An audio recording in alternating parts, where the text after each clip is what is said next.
Good morning, Malacañang Press Corps. Let's welcome for today Presidential Spokesperson Harry Roque. Thank you, and good Tuesday morning, Philippines, and good morning to the ladies and gentlemen of the Malacañang Press Corps. Yesterday, Ambassador Zhao, the ambassador of the People's Republic of China to the Philippines, had a courtesy call with the president at about 3 o'clock in the afternoon.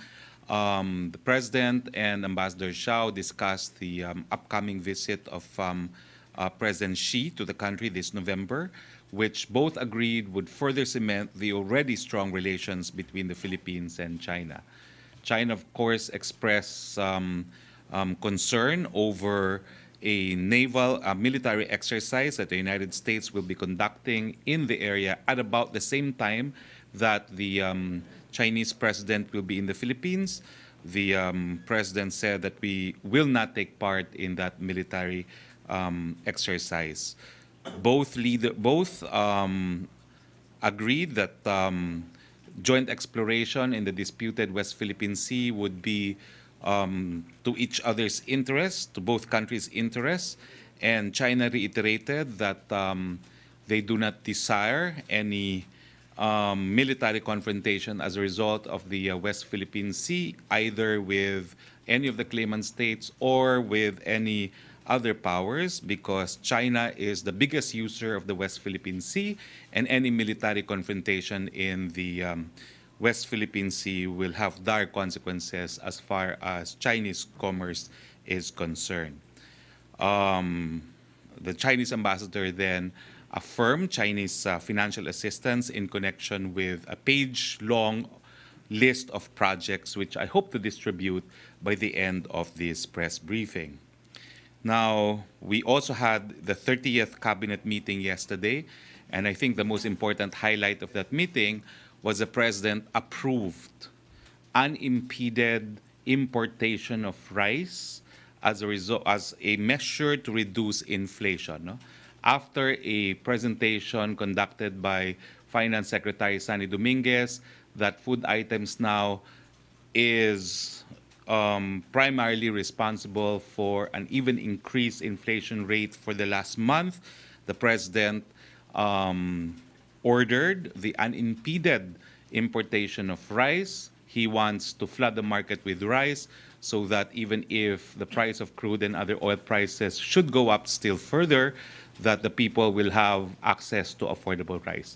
Wala na pong restrictions ngayon, basta magbayad lang ng taripa at gagamitin natin ang taripa para po sa mga Pilipinong magsasaka ng bigas. So inaasahan po natin na with this kind of an order, even giant Filipino companies like San Miguel Corporation, which was specifically mentioned in the cabinet meeting yesterday, will now be able to import rice, and that this increase in supply of rice will result in overall lowering of price of rice. Now, I underscore that this was after the finance secretary illustrated by way of graphs that non-food items, together with tobacco and oil, were responsible for the increase in inflation, and that rice, in fact, was the most important commodity whose price increase that led to the spike in inflation. So inasahan po natin na meron na tayong remedyo. Sa ngayon pa lang po, ang sabi ni Secretary Piñol naman ng Agriculture, bumababa na po ang mga presyo ng ilang mga agrikulturang produkto, kasama na rin po ang bigas dahil halos 2 milyong metric tons na po ang nakapasok. No? So, at mas marami pa pong bigas ang inaasahan na pumasok. Now, nakikiramay ang palasyo sa mga pamilya ng mga mahal sa buhay na naiwan ng 5 Philippine Drug Enforcement Agency personnel na pinatay sa isang ambush sa Lanao del Sur noong Biyernes. Nagsimula ng gumulong ang investigasyon at ang kasong ito ay personal na tututukan mismo ng Pangulo. Makakaasa ang lahat na makakamit ang hustisya sa mga napaslang. Ang aming panalangin at pakikiramay din sa pamilya na pinatay na hukom si Judge Edmundo Pintac na humahawak sa mga kaso ng paruhinog sa Ozamis. The murder of Judge Pintac was discussed in the cabinet meeting yesterday. Inatasan ng Pangulo ang pamunuan ng Philippine National Police na gawin ang lahat upang mahuli sa lalong mabilis na panahon ang mga taong may kinalaman sa karumaldumal na mga krimen na ito. Ang mga ganitong pagpatay ay mariin naming kinukundena. Ang mga ito ay patunay na totoo ang panganib na kinakarap ng ating mga otoridad sa pagsukpo sa ipinagbabawal na gamot. These deaths attest that the drug war is real. Good news naman po tayo. We're pleased to announce that the revenues from agricultural exports grew by 32.25%, reaching a total amount of 331.6 billion in 2017, higher compared to the 250.75 billion in 2016.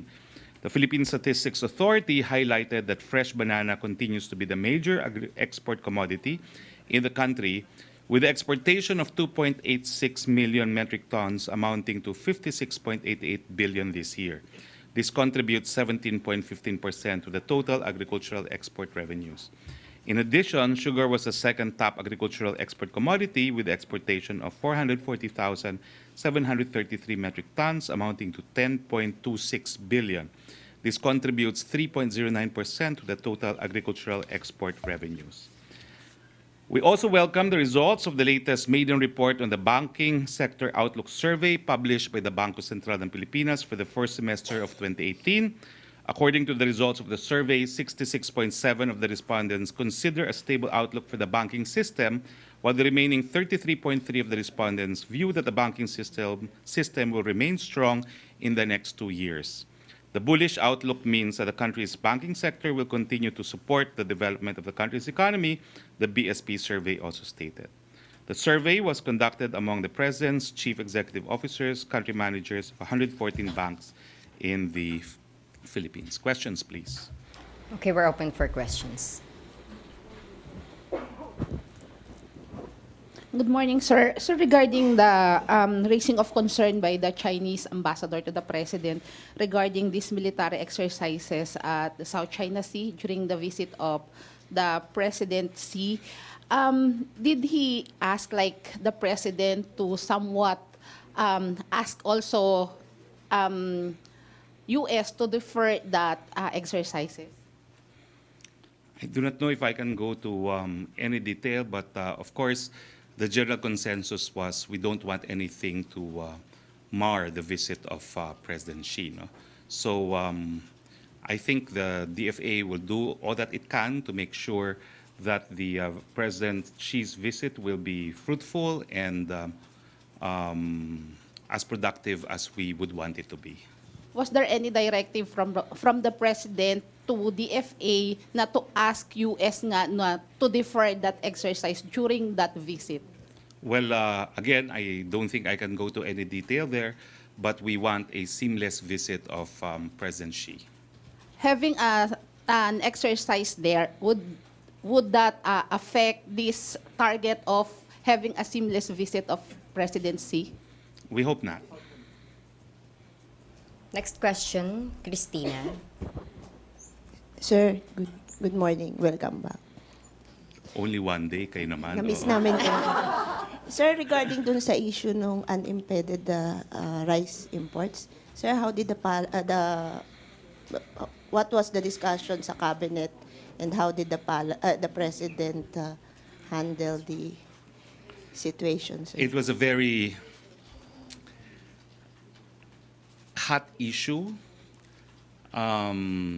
It was very animated, and we were one of three who had very strong views about the need of controlling inflation through increasing the supply of rice in the country. I said that, in fact, one of the reasons why I now have a phobia whenever I appear before the media is I don't know what else to say about inflation, and that I needed something big to announce. And that's why I think in the end the President said we will go by the recommendation that we should now have unimpeded importation of rice. It was highlighted that minimum access volume is a minimum, there is no maximum. And that is why the decision to liberalize, for all intents and purposes, the importation of rice was really the ultimate means by which to rein in inflation as far as food items are concerned.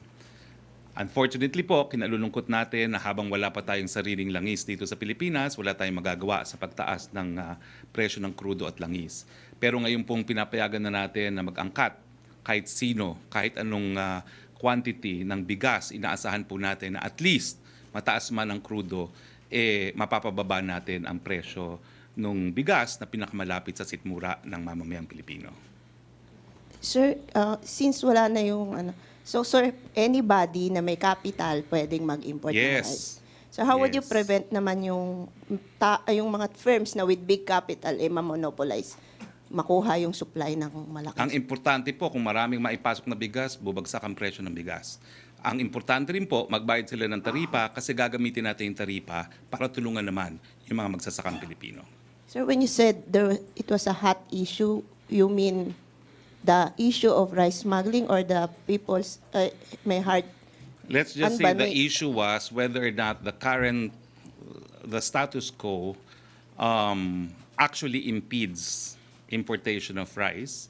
Although the position of some was we are not impeding the importation of rice, the reality was there were maximum volumes allowed. No? And it was still the NFA dictating how much rice should be imported into the country. With the President's directive, the NFA no longer has any say on how much rice should be imported. Anyone who can afford it and will pay tariffs for rice will be allowed to import rice. Sir, did tempers flare during the cabinet meeting? Close. Close. Was there a shouting match? I don't think it was a shouting match. I think it was just people being assertive about their views. Shouting match between the finance secretary and the president? I don't think there was a shouting match. There was a principled and fierce discussion about how to characterize the current system and the possible solution to the problem. Was the president raising his voice or other officials? As usual, the president was listening to both sides, but decided to do with liberalizing the importation of rice. Sir, si Secretary Piñol and si Finance Secretary Dominguez, were they at odds against each other? I don't think I need to go to any details. You know, as you know, there is such a thing as executive privilege. I think it suffices to say that there was a thorough discussion of the issue, and after presenting all the issues, the president decided to fully liberalize the importation of rice. All to address inflation, sir. Yes. Thank you, sir. For the time Satisfied, being. ma'am. Oh, we have a follow-up question from Alex. Alexis, sorry. Clarification. So, yung tariffs na i-impose, ano po yung rates? Published rate naman po yan. Yun pa rin. Oo, published Okay. rate yan. So, how will it be different, yung policy? How will it be different from the bill being pushed in Congress, yung sa tarification? In effect, we did not wait for tarification. So, paano yan? Kailangan ba bang i-pass yung bill or kailangan Well, institutionalize? the consensus was there was no need for anything. The President can already order the liberalization of rice importation because, again, the language found in relevant instruments is minimum access volume. So there is no maximum. So, hanggang kailan tong policy na to? Wala naman pong time frame. I was actually suggesting that there should be a time frame, but there was no time frame agreed upon. Basta liberalize the importation of rice. But will Full the- liberalization. But will the palace still push for the rice tarification Yes. bill despite this policy? Yes, but we will not wait for it. Okay. Thank you, Sec. We have a question from Ina. Hi, sir. Sir, ano po ang pagkakaiba nito doon sa administrative order which already approved basically yung removed the non-tariff barriers? Kasi po ngayon, meron pang accreditation ng importers. Meron pa ngayong dapat order from the NFA Council kung ilan ang iaangkat na bigas. So with this order of the President, wala na pong ganyang mga restrictions. It's a free market now for rice. Wala nang accreditation, wala nang permission. Well, of course, they need to procure import permits, no? Otherwise, baka magka-problema sila. But no one will have to approve the importation anymore. Basta they comply with the documentary requirements. Sir, what function ng NFA, bale, ang mawawala doon sa process? It no longer has the power to accredit who can import. It no longer has the power to determine how much to import. Okay. Sir, what effect could this have on local farmers? Well, sa ngayon po, wala naman po dahil mataas nga ang presyo. Pero ang pangako po natin, yung ibabayad na taripa, isasantabi po natin yan para sa kapakanan ng ating mga lokal na mga magsasaka. At isa sa mga naiisip nga, yung libreng mga hybrid para mas malaki yung kanilang mga aanihin, libreng pataba, yung mga inputs na po pwedeng maibigay sa ating mga magsasaka. Okay. We still have some follow-up questions sa likod. Si Miss Chona. Other issues. Two questions, sir. Una, yung results sa medical test ni Presidente. And second, what is your decision? Are you leaving the cabinet? On the first question, I cannot answer because I have no information. Okay? I know it's ridiculous, but that's the truth. And there was no consensus to what extent information on the president's health will be divulged. We will abide with the provision of the Constitution. We take it that whatever the president has is not serious for the constitutional provision to apply. So we leave it at that. Okay. Now, my decision, we're still talking. I talked to the president yesterday afternoon, and talks have not yet been concluded. We will continue our conversation. Sir, sabi po ni Secretary Panelo, cancer-free si Presidente. Alam nyo, that's a very difficult predicament for me. I'm not in a position to say that. But I think the decision was the president will comply with the constitutional provision that unless he has a serious illness, he wants to treat his medical condition as being private and covered by confidentiality. Okay. Sir, pero And I'm sorry, I'm not privy to information on his health. Okay, Raymond Bombo. Sorry. Sir, but I remember last Friday during our last meeting, you mentioned that if you were to come back Monday or today, you will be asking the president to release a medical bulletin and even his doctor to explain to clear once and for all about his mental or health condition. I think I've answered that. The president has opted to comply with the constitutional provision. Unless it's serious, he will treat his medical condition as being private. So, sir, the option of running for senator 2019 is still an option. Right now, I'm still talking to the president. Okay, Deo. Okay na. Joyce Balancio. Sir, do you deny, kasi si Attorney Panelo na po yung nagsabi na the President himself announced yesterday during the cabinet meeting that he is cancer-free. Do you deny that the President made such announcement? I do not deny nor confirm. I'm saying I'm not privy to information. And what the president, I think, said yesterday was he wants his medical information to remain confidential and private. Okay. Sir, sa column niyo lang po sa Tribune, you said, as I am about to chart a new direction, I assure our people that they will be the first to know. Can you expound on that? What do you mean by that? Exactly by that. If a decision has been reached, then, of course, I'll have to notify the people. First, the Malacañang press corps, because I owe you that. Okay, si Henry muna. Next. Thank you. Secretary, ang pagiging press secretary ba ay tinatanggap ninyo or napupusuan ninyo? Pinag-uusapan pa po.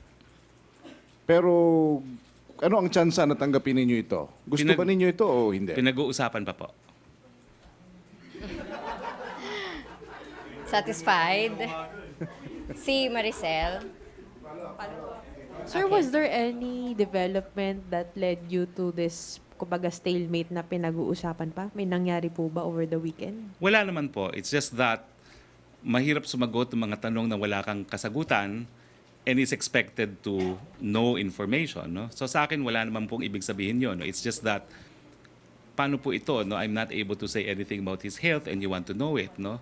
So sa akin, I need to do my job very well. And if I'm not able to, I will not settle for anything half-baked. I think you know that. So, pinag-uusapan naman po itong mga bagay-bagay na ito. Okay, Deo. Sir, ano po ba status nyo ngayon? On leave po ba kayo or may aalis pa po ba kayo bukas out of the country? Talagang magli-leave po ako talaga. Talagang scheduled po ako for leave. So I really will be on leave. But number one, the information on the rice liberalization had to be announced today to assure the people na may ginagawa po ang ating presidente. Presidente na po mismo nagdesisyon. Kahit ano pang mangyari sa mga bagay na hindi natin makontrol, nais niya na abot kaya yung pagkain para sa ating mamamayan. So naka-leave po dapat kayo ngayon, but then you had to announce something. Yes, so babawiin ko yung mga leave ko dahil sayang naman, nagtrabaho naman ako, pero magli-leave po talaga ako beginning the 11th. Until when, sir? Yeah, 11th. And then I'll be back on the 15th because I'm Bago attending a conference. Okay, we have Maricel and then Joseph. I'm attending a conference po in China. Hi sir, good morning. Sir, may we know kung ano po yung napag-usapan ninyo ni Presidente kahapon? Pabayaan nyo na po muna yun dahil wala pa nga pinagtatapusan yung aming usapan. Pero sir, what are your considerations in making your decision whether to run or to stay in the cabinet? I need to be able to do my job to the best that I could. And did the President ask you na pumasok po muna ngayon while making Hindi the naman po, decision? but it's my decision kasi importante yung decision pagdating po dun sa bigas. Pero matagal na po ako talaga, check nyo po sa records, matagal na ako nag-file for leave. Kaya hindi po, it's not a big deal. Matagal na po naka-schedule yung leave ko. Sir, pardon me for asking, but hindi naman because of a bit tampo with the President, that's why you announced that you were on leave Wala naman pong yesterday. dahilan para magtampo. It's just a matter of, if at all, I need to be a pro in my job. And I think you know what I'm talking about, no? A pro. I have to be an absolute pro in this job. And much of this job really depends on how credible I am to you and to the people. And if I do not have information that is required to get that credibility, I will not be efficient in the job. That's why it will be half-baked. Ayoko naman po ng ganun. Whenever I do something, I give it my best. Sir, kasi we heard na you have personal plans to travel abroad, I think, by tomorrow. So will this still push through, or do you have any plans of joining the President to Bali? I'm not joining Bali po. I'm going because the conference is sponsored by an association of which I'm the president. So I never advertise my involvement in professional and academic organizations, but I'm president of that association that's going to have a intersessional conference in Beijing. We will be, in fact, the sponsor of the biennial conference in 2019. But sir, last na lang. So does it mean that you won't be on leave? You will still answer will you still be holding briefing, press conferences? For now, yes. I will be here on Thursday, but then I will leave, and then I will be back on Monday. Okay. Thank you, sir. Joseph, Prince, and then Tuesday. Sir, earlier, you said that the consensus, actually, there was no consensus as to what extent the palace is willing to divulge the medical status of the Well, president. let's put it this way. The president will abide by the Constitution, but because it is not serious, he will treat his medical condition as confidential. All right. Meaning, sir, if you use the word consensus, there was a discussion whether it should be disclosed or not, whatever the ailment, serious or otherwise. There was at least a discussion between one person in the cabinet and the president. And who's that one person? Is Me. that you? Okay. All right. So, ibig sabihin, sir, you're saying because it is not serious. It is not serious. It does not have to be divulged. But there is something. Well, he had tests, and we have to await the results of the tests. There are But no the results president, yet. no, but the president said during that speech, the PMA speech, that he will disclose whatever it is, right? Let us wait for his disclosure, because anything that is confidential can be waived by the person alone. Not even an alter ego can waive that for the press, and that's his discretion. So when he speaks about it in public, then he waives his right to confidentiality. Okay. Sir, natanong niyo na ba't hindi niyo po alam yung sa Hong Kong? Huh? Yung sa Hong Kong na trip niya, you didn't know na... Well, the truth of the matter was, I knew he was going abroad. I knew that, Okay. but I did not know where. and for what purpose. So when you said... All I know is it's for the daughter. Uh-huh. So when you told us it's Davao, what was that? He was in Davao at that moment. Tricky, you're alone. No, no, no. No, huh? He left Sige. from Davao. He left from Davao. I don't know exactly when I said he was in Davao, but from Manila, he left for Davao. Again, I am not prone to lie. Either I will say I do not know, I honestly do not know, but at that point, he left for Davao. Sir, given what had happened in the past week, do you think you can still be effective? That's why I'm talking to the president. Are the things that kind of hinder you from performing your job? I think I've answered that earlier. Okay. I want to do my job the best way I can. And I will not settle for anything half-baked. So if I'm not able to give correct information as the people need it, that will not be performing my duties. Yeah, did you tell that to the president? I think he knows and he understands my sense of professionalism. And what did he tell you? Nothing. He just says, I'm not willing. I mean, for all intents and purposes, it remains confidential. What do you mean I'm not willing? It remains confidential. He will not divulge details. Okay.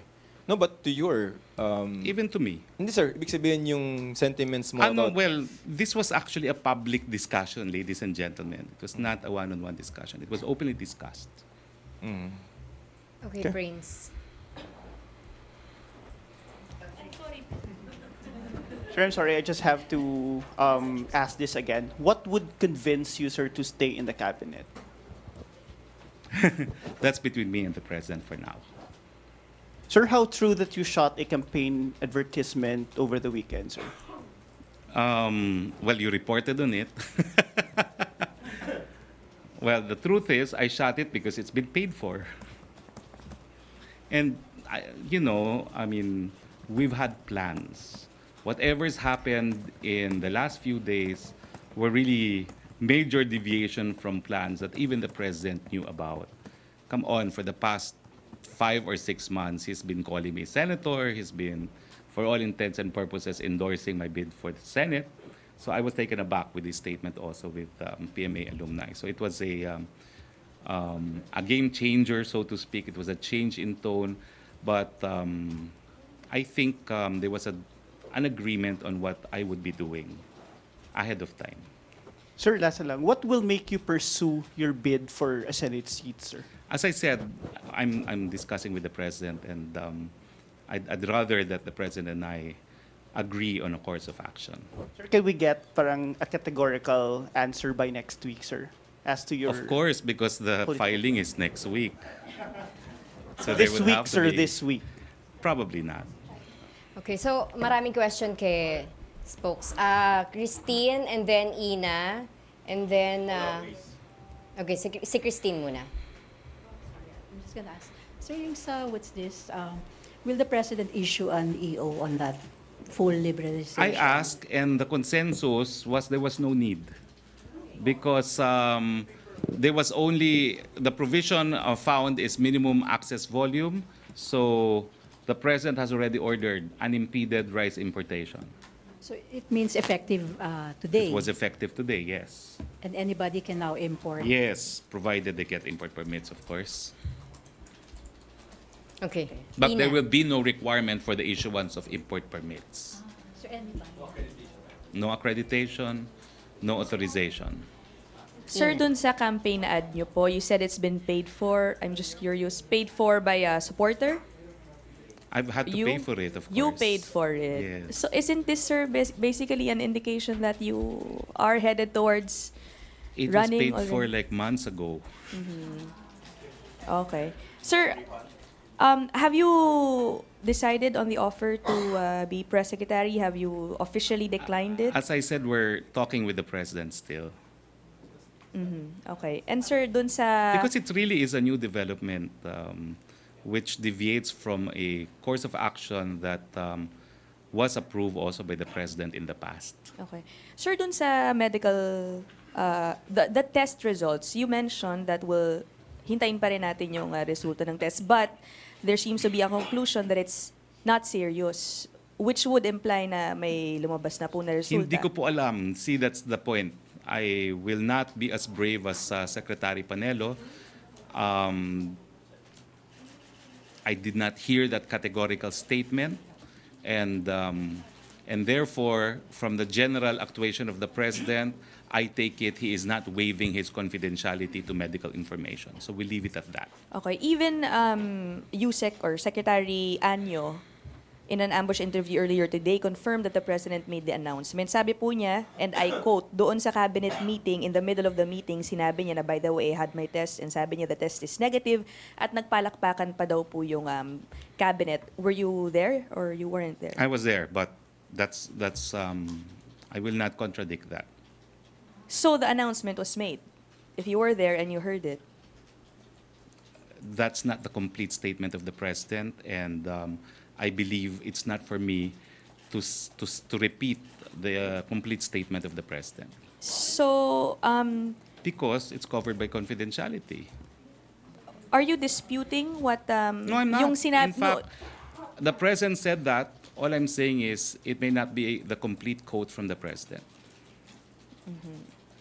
May follow-up question si Sir, Severina. last sa akin.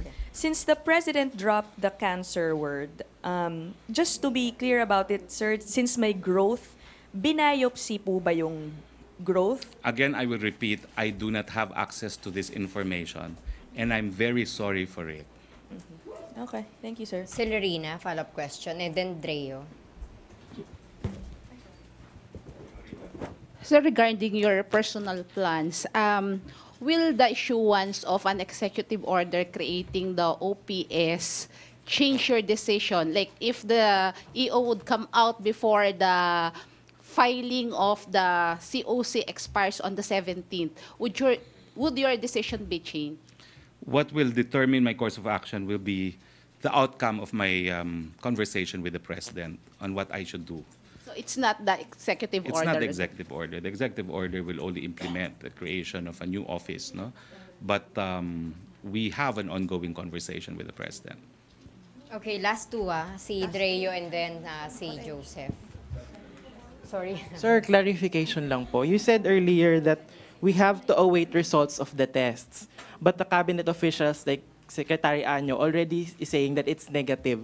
So what's the real score? Is there a result of the health tests or that you aren't divulging? Where I stand, I do not have access to this information. But you said we will await for the results. Because So- he said he underwent tests. So he did not say anything about the results of the tests yesterday. My relocation was, he did, but it was not clear. So There I are leave it already at that. results. I do not know.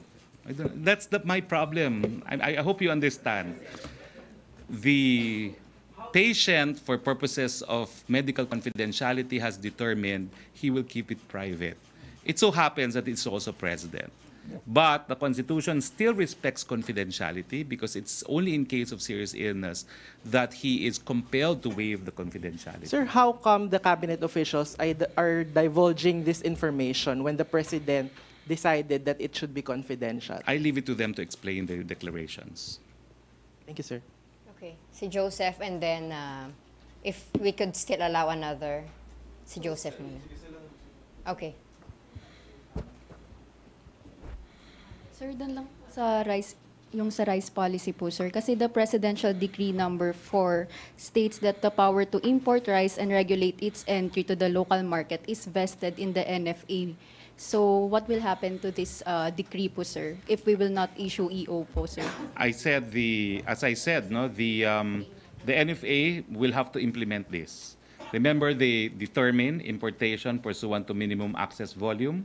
So now that the President has ordered trade liberalization, if need be, the NFA would have to allow it.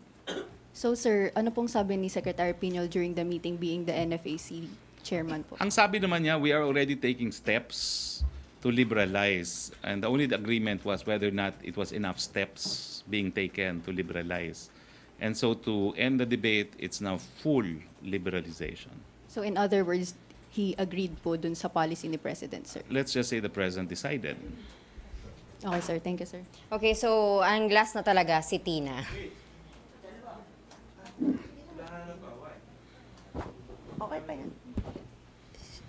Sir, maliban sa inyo, sino pa po ang tatakbo sa administration slate? Hayaan na po natin sila maggawa ng sariling deklarasyon kasi I speak only for the President. Hindi naman po ako spokesperson ng ibang mga kandidato. But do we expect full slate, 12 senatorial candidates? The administration party? Yes, Yes. of course. There will be 12 candidates. Thank you, sir. Okay, Hannah, will you still be asked? Sin RG. Sir, President Duterte yesterday met with Senators Ejercito, Villar, Legarda, Gordon, and Zubiri.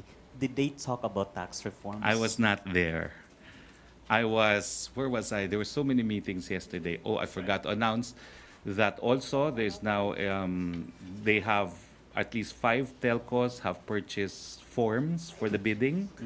I do not have the details now, but I think in an earlier interview, Secretary Rio also identified some of the bidders, including a company owned by Mr. Velarde, a company owned by Mr. Dennis Uy, among others, no? But there are 5 of them, no? And I think of the 5, the identity of only 1 is unknown. What else? But in the palace schedule, sir, what was supposed to be the agenda of that meeting with senators? I'm not privy to the agenda. Thank you, sir. Joseph, magtatanong ka pa? Okay, and then last na talaga si Joyce after Joseph. And Henry. Sir, I just don't want to misquote you, no, but earlier you said that the president himself said that I'm referring to the president, I am not willing to divulge. That was his soundbite? He's not waiving his confidentiality. Okay. You said also that you have no access. You've tried asking naman about the status of the results? I did. So you're being denied access to? I was not given access. What did I they- was not given any information. When you ask, what did they tell you? Nothing lang. Nothing. Nothing. I think it makes my job difficult, if you ask me. No? As obviously now it's proven to be difficult. But what can I say? Pero sir, parang may something doon. Kasi parang if it's not something No, to be... I don't think we should give any Okay. meaning to it because confidentiality is a right. There's even a decision involving Naomi Campbell, no? It's a leading decision. So now the policy on the becomes... extent of press freedom. In that case, the UK House of Lords even upheld a restraint on media from publishing a photo of Naomi Campbell, a public figure leaving a drug rehab facility, arguing that that image is covered by confidentiality. So the policy becomes that unless it is a serious illness, there will be no disclosure from the palace or It the is not president. becomes, it's what the Constitution says. Okay. No, but kasi may sinabi siya na he's willing to disclose and then now. Well, if he says, he waives it to the extent of the information that he has said. Okay. Okay, Hannah, may tanong ka pa? Okay, Joyce, Henry. Paabot na lang po. Thank you. Sir, how many cabinet members yesterday ang nagpaalam na kay President Duterte? I do not know. Actually, there was no one who actually said goodbye to the cabinet. Maybe because there was a very interesting meeting. The rice debate was very animated and colorful. Sir, technicality lang. Sir, during the time when President Duterte was undergoing series of tests like endoscopy and colonoscopy, was he conscious? Hindi ba, sir, pag sa Constitution, there should be an officer in charge na kailangan? And also, when he went to Hong Kong this weekend, was there a need? Or we didn't see the need to appoint an OIC during that time? I do not know if he was unconscious.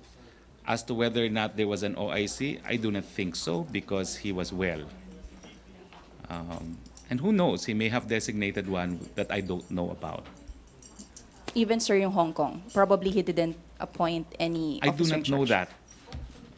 I do not know that. Let me check. Henry. Secretary, to set the record straight, maraming nagtatanong, mga kababayan natin, kayo ay tagapagsalita ng Pangulo. Pero hindi nyo alam ang nangyayari sa Pangulo at hindi nyo rin alam ito, kagaya nung may caretaker ba, saan ba nagpupunta talaga ang Pangulo. Paano nyo ipaliliwanag sa mga kababayan natin na kayo ang tagapagsalita ng Pangulo, boses ng Malacañang, pero hindi nyo alam ang nangyayaring ito? Well, paumanhin po, pero ganoon po talaga mga pangyayari. Kaya nga po nag-uusap naman kami ni Presidente kung ano pang magiging papel ko sa administrasyon. Kasi sa tingin ko nga, dapat alam ko, pero paumanhin po, hindi ko talaga alam. Kaya nga po nag-iisip tayo kung karapat-dapat pa tayo dito sa ganitong katungkulan. Alam ni na Secretary Anyo, alam ni na Secretary Panelo, pero hindi ninyo alam at sabi ninyo wala kayong access.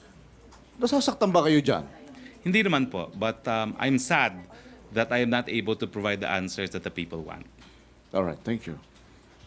Vance. Sir, I have only one question. Sir, kasi nagharap na kayo ng Pangulo. Have you tried asking him kung bakit galit sa iyo mga sundalo?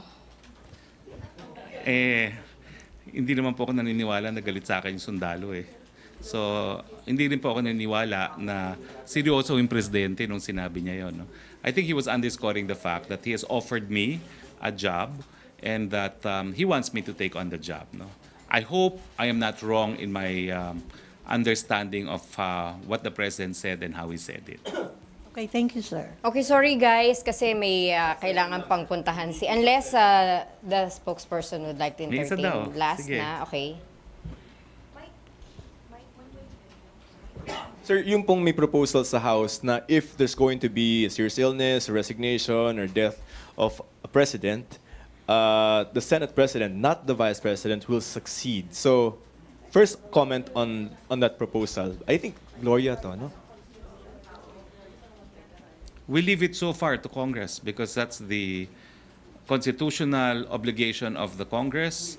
If they so decide to submit proposals to amend or revise the Constitution, it will come from them if the mode chosen is through a constituent assembly. Does Congress or does Representative Arroyo know something that we don't? I do not know what you are asking. No? Obviously, I'm not privy to many information. Again, I apologize for it. Okay, so pasensya na guys Nonetheless, kasi sir, merong flight na hinahabol Kung anong nasa Constitution on succession, it should be followed. That's what's found in the Constitution. It will be followed. Unless amended. Unless the Constitution is amended, of course. The Constitution is the highest law of the land. Okay, thank you so much guys. Thank you MPC. Back to studio, back to Radyo Pilipinas and People's Television.